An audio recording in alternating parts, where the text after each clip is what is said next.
Hi, welcome to Wisdom and Beyond. I'm Dr. Teena Cahill, and today we have with us Dr. Laura Kahn. Hello, Laura. Nice to meet you. Nice to meet you. And Laura, you're a physician and research scholar in the program on science and global security at the Woodrow Wilson School of Public and International Affairs here in Princeton, right? Yes. And you have a new book out. Yes. Called Who's in Charge? Really good question. Leadership During Epidemics, Bioterror Attacks, and Other Public Health Crises. Right. Well, this is fascinating. I know nothing about this topic, but I really found some of your ideas pretty fascinating. You know, I speak on leadership all the time, and so the fact that you started this book around leadership was sort of pretty close to my heart. And one of the things that you start out talking about is sort of the interaction between our elected officials and perhaps our bureaucrats who have to implement those decisions that our elected officials make. Right. Right. Tell me a little bit more about that. Well, when I was studying for my master's in public policy here at Princeton, I took a course called Comparative Bureaucracies, which might not sound that exciting, but it gave... It does to a dork like me, but there you go. That course introduced me to Max Weber, who was Yes. a sociologist in Yes. the late 19th century. Yes. Early 20th centuries, and he wrote about this inherent tension between politicians and bureaucrats.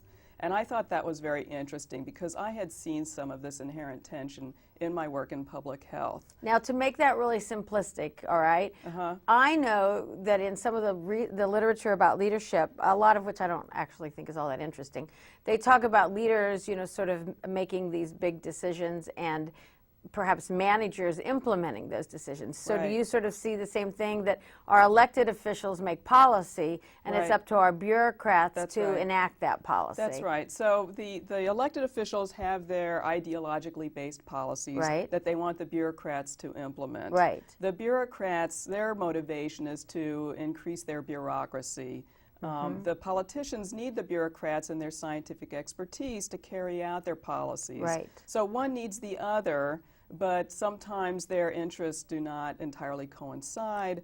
And how does that affect, then give me, I mean, I know you have a lot in the book, but how does that affect, let's say when we're in epidemics? You talk about some of the epidemics of the 20th century and Right. John Snow and some of these people that were Right, leaders, right. but how does that kind of, Well, let me give you an example. yeah, let's do it. When the AIDS crisis first developed, Ronald Reagan was Right. president, and he largely ignored this That's right. outbreak for That's right. the first, I don't know, several years, Right. number of years. He had appointed C. Everett Koop, who was a very Yes. conservative pediatric neurosurgeon, Right. to become Surgeon General. right, And a lot of people were opposed to him because he had very conservative views, and they were concerned that he was not going to address some issues as appropriately as perhaps one would have wanted in a crisis. But to his credit, the president eventually asked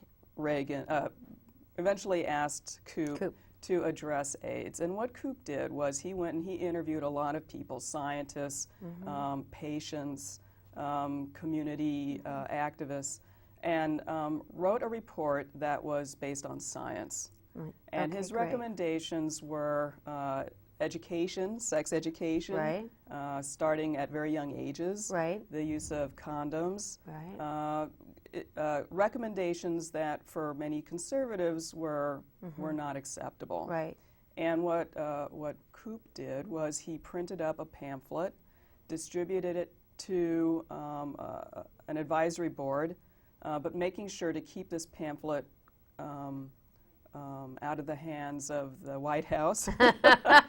Good move. Kept all of the had them all returned, printed up millions of copies, and released them Without ever talking. without ever showing it to the Interesting. Reagan White House. Did he really not show it, or do you think there was some kind of tacit agreement that they just didn't want to know? I don't know. That'd be interesting, wouldn't it? But you know, from what I Yeah. had researched on this, he had kept this this pamphlet quiet. Interesting. So there's an example where you're talking about the bureaucrat scientists. So this is Yes. like really pretty good. It's not always going to be that way, right? All of these Right. bureaucrats are not scientists. That's true. And this guy allowed his science to take over Right. and basically, from my perspective and probably yours, do the right thing. Right.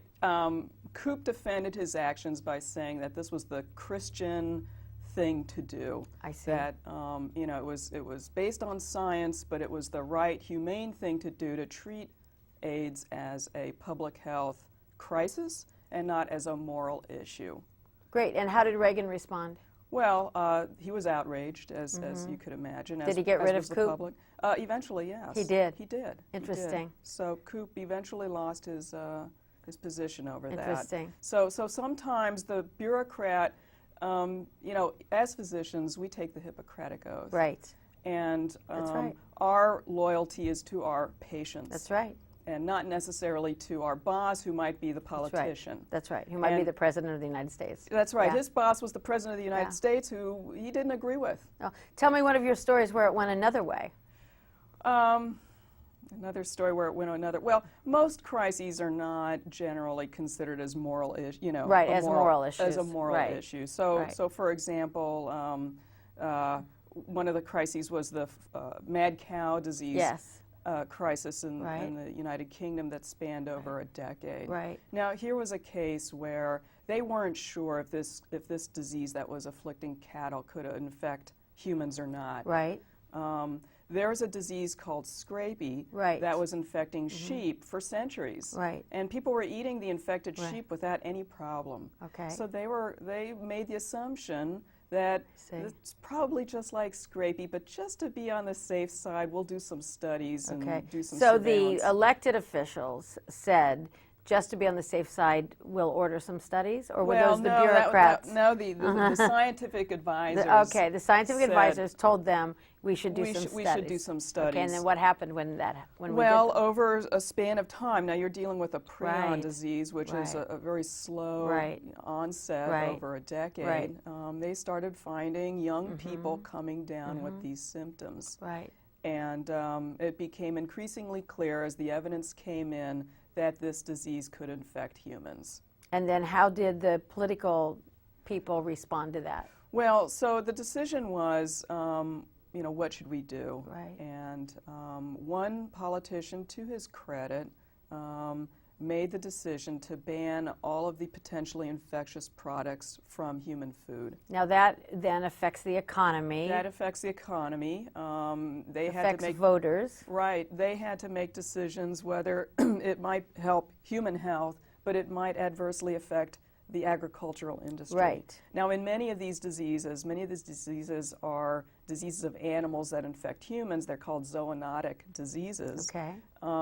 If they involve livestock, like avian influenza or Right. SARS Right. or you know, Right. whatever, you have to decide whether or not to slaughter all these animals in the protection of human health. Right. You don't want humans eating diseased, Right. you know, Right. food. But then you have the lobby And then you have who's the saying, lobby don't do this to our agricultural people. To our livestock, to our That's right. livelihoods. Right, So then to our you have this livelihoods. real conundrum of what to do. Right. Now, in some cases, like Indonesia over avian influenza, they decided to just ignore the problem for Right. over a year, and now they have more human cases of avian influenza than any other country. So Interesting. it can come back to hurt you when you try to help one industry at the expense of human health. Did you ever think, instead of calling the book Who's in Charge, which I actually think is a great title, because when a crisis hits, I think that's a natural question. Who's in charge? Who do we talk to?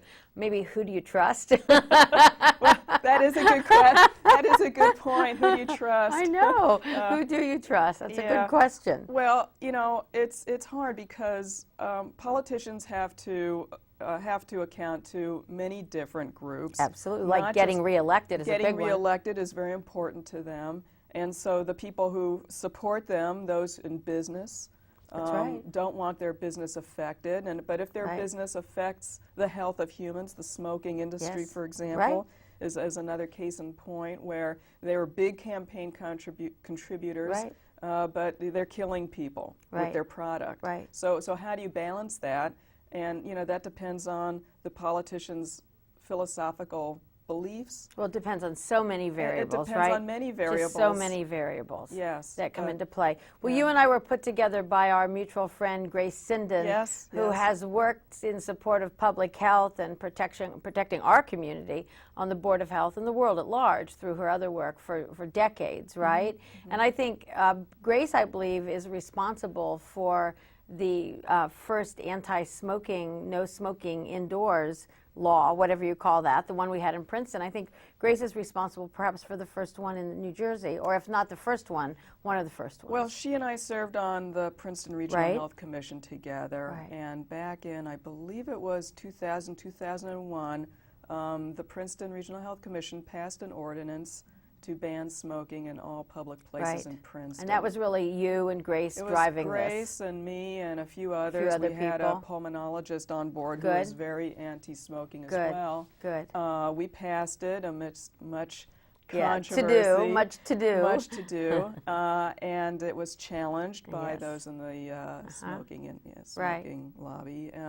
And it went to court and Yes. eventually was struck down. Yes. Yes.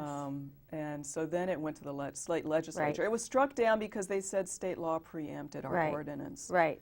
So, But now, so it went to the legislature, and there was a lot of pressure on them to do something. Right. And over several years, 5 years, I believe, with a lot of lobbying, Right. it eventually was passed into law. exactly. And the reason I wanted you to sort of just tell that story is I think that's an example of how we have to have pioneers. And the pioneers maybe most often don't come from the political realm. They may come more from, in your case, it was an advisory panel or a community committee or whatever you call the health board. Board of Health. But these were people who were serving from the community who were driving this idea forward, only to lose ultimately in the courts, but yet getting the issue out there, lobbying on behalf of people. You were, I mean, my mother died of COPD, and I hate smoke. I've hated smoke since I was a child. I can still remember being in the cars back in the 50s where my parents would be in the car, they would both be smoking, and I would say, please roll down the window, and they would say, no, we don't need to roll down. I'm going, you know. Yeah. So, but I think that what that story shows is that a change or the protection of all of us doesn't necessarily come, both of these stories tell that, doesn't necessarily come from the top from our elected officials. You're telling me that a scientist such as Coop went forward with the science. Someone such as yourself, a physician, Grace, an activist, went forward both with the science also to protect people. Do you have, and I wonder how often, I mean, I look at Al Gore, right? When I try to think of someone that's trying to, from the political realm, who's trying to protect and save the world, like he comes to mind, but really not that many politicians actually come to mind for me. Well, what do you I mean, think? certainly you need grassroots support Yeah. for many of these initiatives, and it's not easy getting No. grassroots. But you know, No. New Jersey wasn't the first state to ban smoking. Oh, at it one wasn't? I point. thought it was. Oh no, there was Okay. many other states. Okay. California, I think, was They one were of the ahead of first us? that were ahead of Okay. us to pass smoking in this country. And there were some other countries that had passed smoking, like Ireland, Oh, in is their that entire right? country. That's so, great, yeah. So there's certainly been precedent to do this. But you know, you need leadership, certainly, Yes. and a leader, as I learned and when I read the leadership literature, is somebody who can make something happen that wouldn't happen otherwise. That's great. That's a great way to say it. So, you know, anybody can be a leader if you Right. just take the initiative to try and make something happen that wouldn't happen But otherwise. I think what happens before we try to make something happen as a leader is I think, just as you did and as Grace did, you have to listen, sort of. You have to listen. And you listen to the science. Grace listened to the science. She sort of put together what the science was with what you guys saw was going on in society.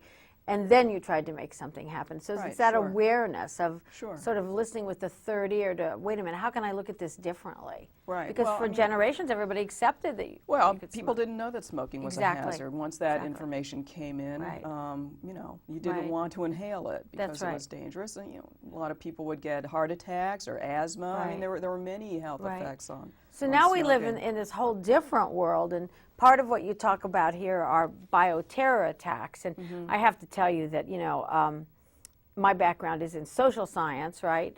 But I was being driven back from giving a talk a few weeks ago, and my driver had seen the new movie 2012, which I guess is something about magnetic pole switching. I mean, I don't really Right. quite get it, but he was really into this. And I told him that I had decided to put worrying about that at number 2,654 on my to-do list because I just didn't think I had a whole lot of control over that.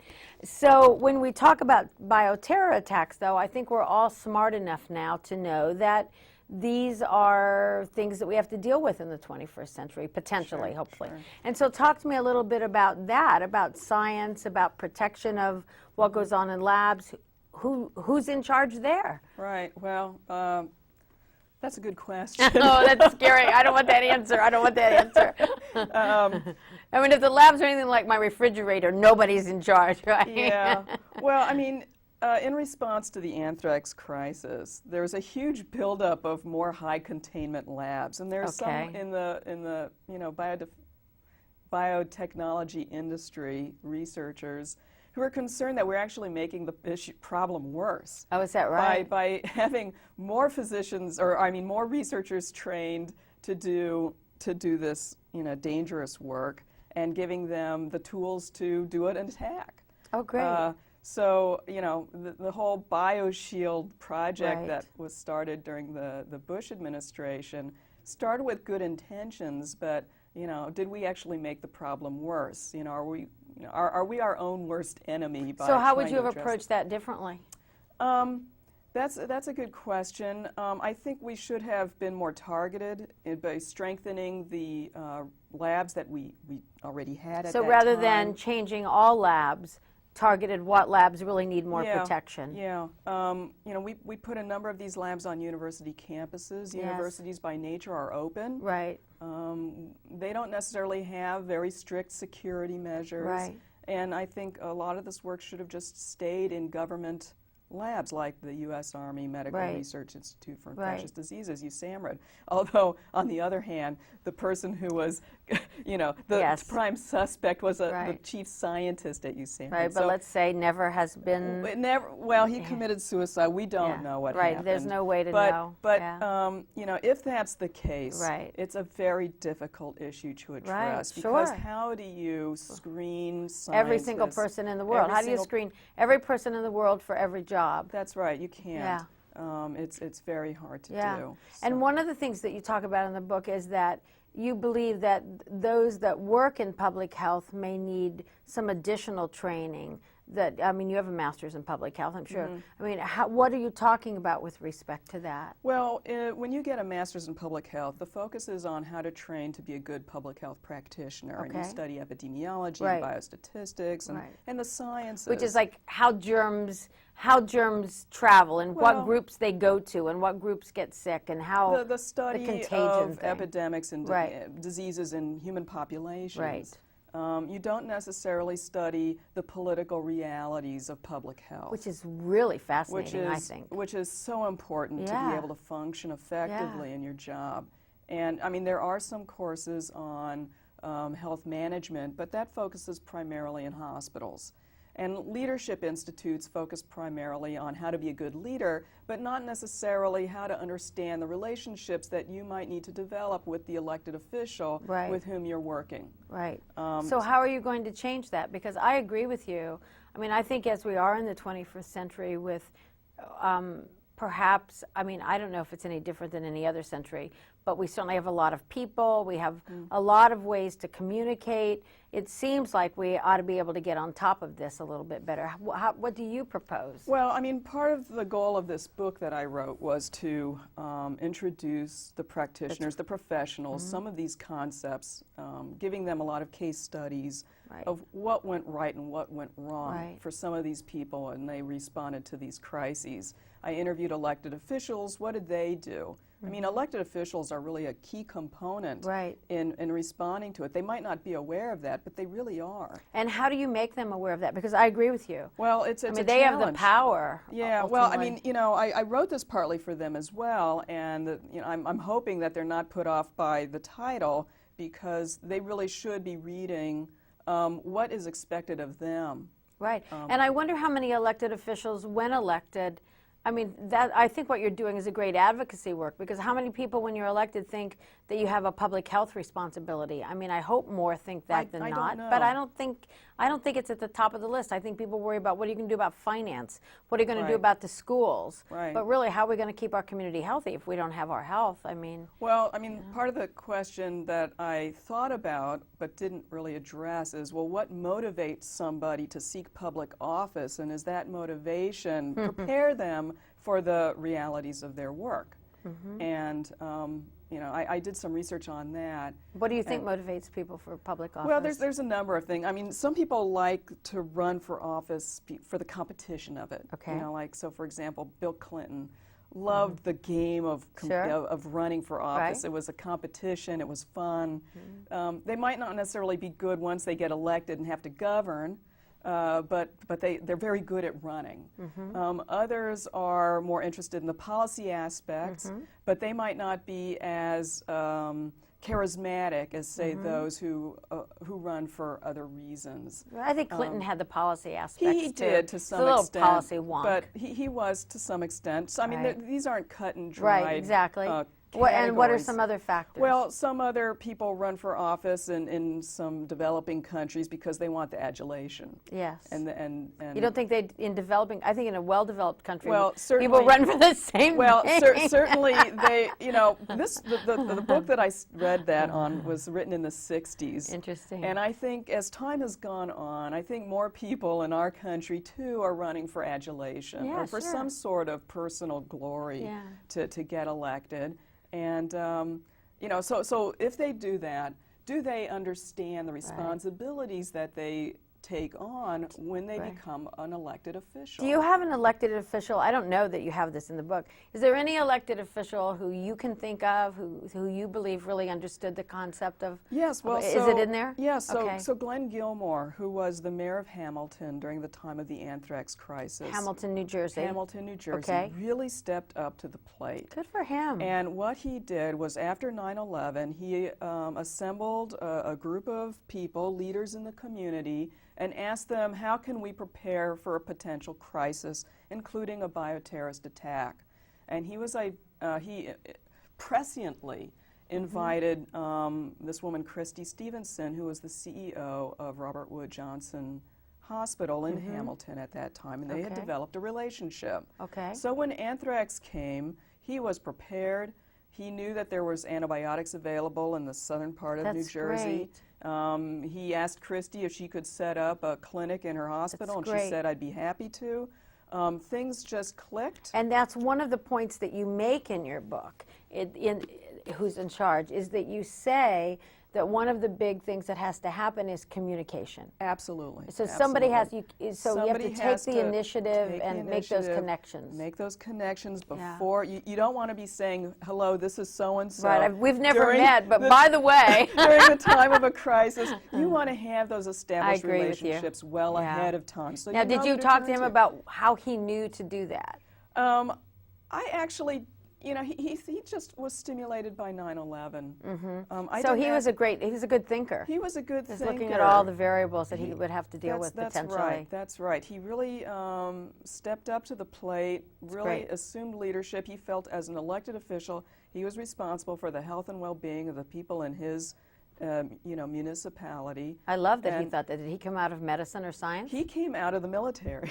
Oh, well, that would fit. My Yeah. husband's a retired lieutenant He's- colonel in the he- Marine Corps. he He was says, a- you know, absolutely, he you're was- in charge of your people. You're in charge. You know, when in Yeah. he says in my interview with him, when in charge, take charge. Yes. And he did that. Well, that's great. So this was an example of somebody who didn't necessarily understand the science of it, but he understood what was required for leadership, developed the relationships that were needed, and was ready to go when the crisis What happened. I always like to say about leadership is leadership's not about me and it's not about you. I think great leaders, after listening to sort of get the read of everything, Yeah. we work to develop the potential of the people around us, starting with, of course, keeping them healthy. Right, And right. so I see what you're saying when you talk about these different ways that people might choose that motivate people to go into public office, and how we really need people who are motivated by understanding the basics. Yes, we need people to understand that when they become elected, they are responsible for everyone in their jurisdiction, their health and well-being, and they should make it a priority to make sure that, that their community is in the best condition. And that you it know what can I be. think one of the problems is, because as a good citizen, right, and we have a bunch of good citizens watching this show, I mean, I can say, and you would agree, that we all have a responsibility when we're talking to potential candidates to advocate for this. Yes. And to let them know we need this. But here's what I think a problem is. A problem is that when you do, I mean, as the way politics runs, that when you do try to deal with something before it happens, and then it doesn't happen, you can't prove a negative, Sure. and so therefore it doesn't make the news, and it doesn't get the big headlines, and it's not sexy, or whatever they call it in the media, right? Well, there's certainly an element of luck in all of this. He did this. He was lucky that it happened, and he wasn't lucky that it happened. He was lucky that he was prepared. So when it happened, there's a model. There was a model. We were lucky that he had the foresight to do what he did. So you now have a model that you can show to other elected people. That's right. Now the other extreme is the mayor of New Orleans, who wasn't prepared. Right. And thousands of people unnecessarily died because he was not prepared. There were failures of leadership throughout government in that case, but he was not prepared, and and there was a disastrous results. Well, it seems to me that it was a whole multi-levels that weren't prepared. Many levels. From the federal level on Absolutely, down. I mean, it's hard to, I think, make it one person that wasn't prepared. I think it's amazing to me that I just had, on Veterans Day, I just had dinner, lunch with 14 young Marines. And one was from New Orleans, and he was telling me the story that his grandmother's house, because her insurance company went out of business because of how FEMA decided to pay people, she said she still can't get back into her house. There's no way to rebuild her home. I mean, I consider that a failure on every possible level, not just one single level. Absolutely. So, but paradoxically now, the mayor of New Orleans, even though he had this disastrous result, he got reelected. Yes. Whereas Mayor Gilmore, who is a true hero, did not. Isn't that interesting? So even though you do the right thing, that doesn't necessarily that's guarantee sort of re-election. That's sort of what I'm saying, because I'm not sure people... The public are not aware. They're not aware. And so maybe it's incumbent on these elected officials to not only as citizens do we educate them, they really need to educate us why we need to care about this, just as you're trying to do. Well, the public needs to be aware of the responsibilities of elected officials. They are ultimately responsible and in charge of what goes on in their community. The public needs to be aware of this. The public needs to be educated. Are there workshops that public officials can go to around this, or is that what you're actually, in the book I described, there is a program being offered in Washington for elected officials to come and be prepared, to learn how to be prepared for crises, one of which is epidemics. Good. That's great. That's a pilot So that's program. happening on the federal level. That's happening at the federal level, so that's good. But I mean, this needs to be broadened across the board. And so, knowing that I just got my H1N1 shot this morning, all right, how'd the federal government, because it was primarily the federal government that was leading this parade, how'd they do? Well, I think given the circumstances, the vaccine technology is so old technology, it's slow, and this particular virus was difficult to grow in the eggs. I think they probably did as best they could under the circumstances. Right, and then I always think it's the same kind of thing again. When would you say that epidemic appears to be slowing down? Do you think that's true? The second wave that we're experiencing now seems to be tapering. Okay. We don't know if there's going to be a third wave or fourth or what. Right. Okay. Those are certainly possibilities. Well, it's once again, it's very hard, I think, for elected officials when they are able to protect us and things aren't so horrible, for that message to get out. Right. Well, I agree. The key role for the elected officials is to be able to facilitate the conditions to allow their public health professionals, if they have them, to do their work, to be able to set up clinics to administer vaccines. Exactly. Or to, or to attend to whatever whatever needs to be attended. That's right. Right. Well, this is great. This is fascinating. I know nothing about any of this, so I found your book really interesting. You're very interesting. Thank you. So, Laura Kahn, who's at the Woodrow Wilson School, and you have this title, I forget, what are you? Physician and research scholar in the program for science and global security. That sounds like really important to me, okay? Thank you so much. This was very interesting. Thanks to Grace Sinden for putting us together. Take care of yourself, and to each of you who are with us today, take care of yourselves, and we'll see you next time. Bye-bye.